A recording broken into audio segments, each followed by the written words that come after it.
पाठशालाओं से आए हुए सभी अध्यापक जन, किसी भी कार्यशाला का विधिवत प्रारंभ हो, इसके लिए अगर ज्ञान की देवी सरस्वती और गणेश विघ्नहर्ता को याद कर लिया जाए तो शायद हमारी कार्यशाला जो है और भी अधिक प्रभावशाली हो सकती है। इसलिए कार्यशाला का विधिवत प्रारंभ हमारे कार्यशाला के प्रधान खंड प्रारंभिक शिक्षा अधिकारी और डीपीओ सर श्री प्रीतम सर जी, इनसे मैं आग्रह करूंगी कि ये माँ सरस्वती की के चित्र के समीप आकर दीप प्रज्वलन का करके कार्यशाला का आगाज करें।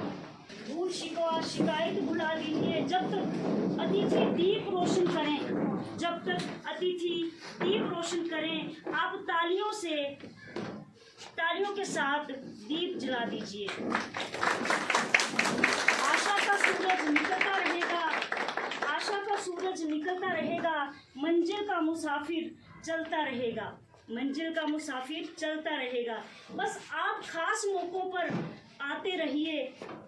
ये पंक्तियां मैं डेडिकेट कर रही हूँ हमारे बीपीओ सर और अंतिमा मैडम जी को, कि बस आप खास मौक़ों पर आते रहिए, आपकी प्रेरणा का दीपक जलता रहेगा, आपकी प्रेरणा का दीपक जलता रहेगा।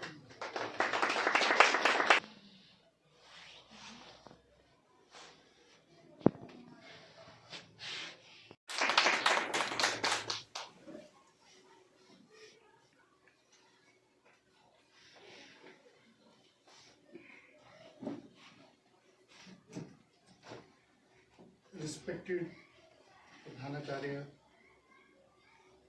Government senior secondary school Banikhet, साथ में BRC officiating madam Antima Sharma ji, इस वर्कशॉप के coordinator CST Joginder ji, CST madam Sapna Jaswal ji, DIET से आए हुए प्रथम के कोऑर्डिनेटर डिस्ट्रिक्ट और क्लस्टर कोऑर्डिनेटर संदीप ठाकुर जी, होशियार सिंह राणा जी। सबसे ज़्यादा फॉरेन कंट्रीज में अगर मैंने खुद 2 दिन USA की, अगर आप पढ़ें एजुकेशन सिस्टम को पढ़ें, USA का पढ़ें आप, या किसी दूसरे कंट्रीज़ का आप एजुकेशन सिस्टम को पढ़ें, तो उसमें जो है वो इंग्लैंड का पढ़े तो उसमें जो है जो प्राइमरी टीचर्स हैं वो सबसे हाईली क्वालिफाइड है, वो सबसे ज़्यादा स्किल्ड है। बिल्कुल होने भी चाहिए। जो जितने स्किल्ड होंगे, जितने हाईली क्वालिफाइड होंगे, उनको जो है वो प्राइमरी एजुकेशन के लिए रखें। बहुत बढ़िया, क्योंकि हम घर बनाना होता है तो इंजीनियर को, सर्वेयर को कब बुलाते हैं? जब फाउंडेशन डालनी होती है तब बुलाते हैं। उसके बाद तो एक मंजिल के बाद तो हम अपने आप ही चला लेते हैं उसको। जब बच्चे का बेस जो है स्ट्रांग हो जाएगा, मजबूत हो जाएगा, तो उसके बाद जो है बच्चा अपने आप ही, उसकी स्किल डेवलपमेंट हो जाती है और वो अपने आप ही कर सकता है। इसलिए ज़्यादातर जोर जो होना चाहिए वो अर्ली चाइल्ड एजुकेशन के ऊपर। और आपको एक टास्क दिया जाएगा, एक एक्टिविटी दी जाएगी जिसमें आपको मेंशन करना है इस वर्कशॉप से आपको क्या एक्सपेक्टेशंस हैं और इसके ग्राउंड रूल्स क्या रहेंगे। फिर जब आप ये अपना जो टास्क है कंप्लीट कर लेते हो, फिर आपने अपना अपना चार्ट जो है वो वॉल पर इसके स्टिकी नोट्स के साथ जो पेस्ट करना है, फिक्स करना है। 5-5 में करेंगे, 5-5 में।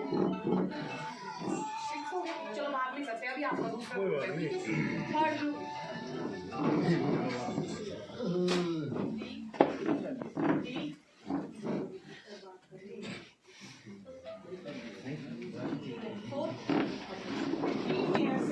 आपने ग्राउंड एक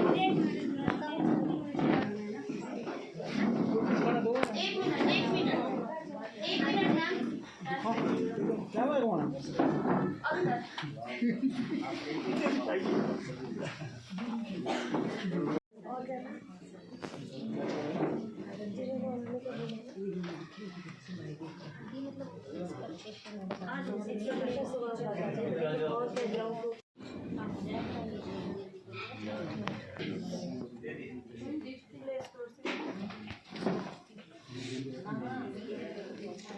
इनकमिंग जब हम फर्स्ट डे आए हैं और जो लास्ट डे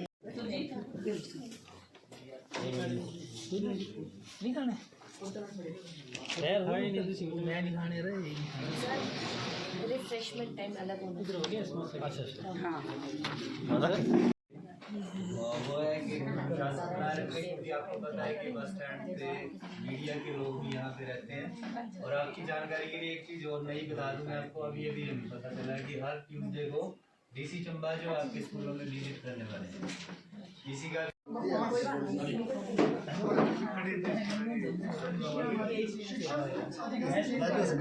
सीखना, समय और ऊर्जा का सदुपयोग, सहयोगी अध्यापकों के विचारों और अनुभवों द्वारा सीखना, समय का सदुपयोग, अनुशासन, आपसी सहयोग व तालमेल बनाए रखना।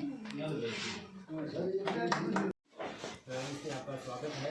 और सुबह जो सेशन इंदु मैम ने लिया है उसमें आपको बड़ी सारी चीज़ें हो गई होंगी कि किस संदर्भ में जो है वो हम 5 दिन इकट्ठा हुए हैं और अब क्या आगे हमने करना है। अगर बहुत सी चीज़ें अगर आपके एक लड़के को रख दिया था जी, अब उस लड़के का क्या किया जाए, मैडम आ गई है ना, हम 2 हो गए हैं, अब हम उसका क्या करें। अगर आप पॉलिसी से संबंधित या उससे संबंधित प्रश्न देंगे तो मैं भी इतना कैपेबल नहीं हूँ क्योंकि ये ना ही है। लफड़े में नहीं पढ़ना चाहता, पर लोग बोलते हैं कि ठीक है पढ़ाने वाला है, ठीक है। वो पैसे देते हैं तो रख नहीं तो निकालते भाई। पर कल को मेरे ऊपर ना कोई कितनी होती है नहीं होती है हम सब लोग जानते हैं। ऑफलाइन आप कुछ भी कर सकते हो, ऑफलाइन हर टीचर कर रहा है और जेबीटी टीचर्स को नकारा नहीं जा सकता जो हम प्री प्राइमरी की क्लासेज है। अब टीचर भी रख लेंगे बट जो हमारे सेक्रीफाइसेस है ना उनको कोई नहीं भूल सकता। फाउंडेशन हम लोगों ने दी है ना। अब आपके पास आपने बोला ना कि मैन पावर आपके पास है, हमारे पास वो नहीं है बट हम फिर भी ऑफलाइन कर रहे हैं। सर आप उसको कुछ डाइवर्ट कर दो, जब तक पेरेंट्स देते हैं बोलते हैं आप मोटिवेट करो उनको कि टीचर लड़का अच्छा है पढ़ा रहा है, इसको आप अगर करते हैं कि वो बच्चे जो है वो हमारे स्कूल में आए। कन्विंसिंग पावर जो है वो हमें मतलब एक तरह से अपने हाथ में लेनी पड़ेगी और हमें इसके ऊपर लोगों को कन्विंस भी करना पड़ेगा ताकि एनरोलमेंट जो है वो बढ़ सके। जी श्याम सर, मेरी समस्या का हल नहीं हुआ सर हाल आपका वीओ साहब कर सकते हैं मेरे हिसाब से। आपने साथ चलना मेरे साथ। पहले फर्स्ट में आते थे हमें बड़ी सरदर्दी रहती थी, बच्चों को सिखाने में इतनी प्रॉब्लम आती थी कि मतलब 2-4 महीने तो उनको समझाने में लग जाते थे। अब वो बच्चे ऐसे आ रहे हैं कि शुरू से वेल एंड ट्रेंड होके आ रहे हैं। अभी जहाँ हमारे फर्स्ट में हमने एडमिशन कराई है बच्चों की, तो हमें मतलब बिल्कुल रेडीमेड बिल्कुल तैयार मिला है। बहुत बच्चे शार्प हो गए हैं, फायदा हो रहा है इससे नुकसान।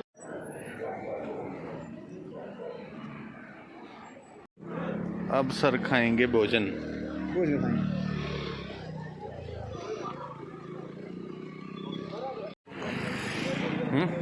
कापू दी हसल रही हूँ तो एक दिन तो टपिया समझे साइड टाइम नहीं लेकिन हरे राम शिव शंकर। वीडियो चलती नहीं है मेरे फोन तो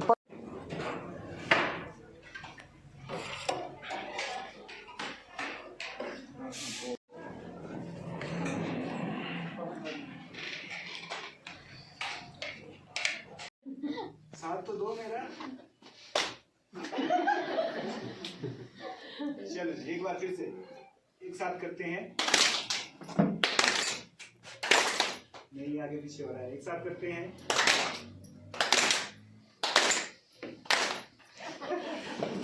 थैंक यू। हमने पहले भी आप बोलोगे कि हमने ये चीज़ें पहले भी डिस्कस की है, हमने की और अब भी कर रहे हैं बट कुछ नई चीज़ें ऐड हुई है जैसे एनईपी के अकॉर्डिंग एंड एफएस जो हमारा है उसके अकॉर्डिंग जो हमारा करिकुलम सेटअप हो गया है, प्लानर बच्चों के लिए नया बन गया है। बट अब हमें तो जो वही बात है 2 वे कम्युनिकेशन है, हम आपको पॉजिटिव नेगेटिव जो भी है मतलब क्योंकि यही स्टेज है।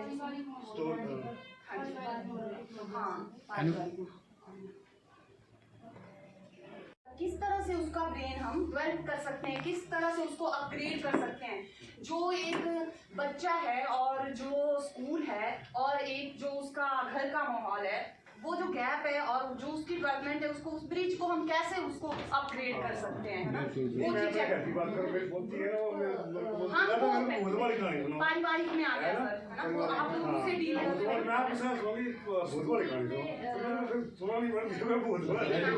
मतलब जो इसीलिए तो प्री प्राइमरी में बोल रहे हैं कि छोटे बच्चों के ना हम उनको काम देंगे। क्यों? क्योंकि वो बच्चे पे बर्डन है और वो एक पेरेंट्स की मेंटेलिटी बन गई है कि बच्चे को होमवर्क होना चाहिए। हमारे प्री प्राइमरी में बड़ा कुछ कर सकता था, बट जो उसे घर का माहौल मिला। हम पेरेंट्स है ना, आपस में कई बार लड़ते हैं और हम सोचते हैं कोई बात नहीं, बच्चा है हमारा, इसको क्या फर्क पड़ रहा है, हम लड़ रहे हैं।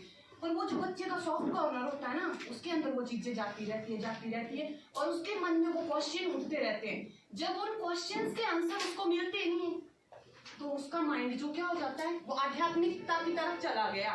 भगवान के रास्ते पे चलना कोई बुरी बात नहीं है, बट उस लड़के को मतलब शुरू से लेकर जैसे उसने अपनी आपने कार्यशाला में संयम बनाए रखा, उसके लिए भी मैं आपका बहुत ज्यादा धन्यवाद करती हूँ। क्लैपिंग भी करती और हूँ। आपने अपने आप को अनुशासित होने का भी परिचय दिया है।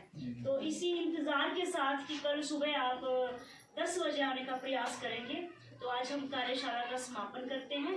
धन्यवाद, थैंक यू।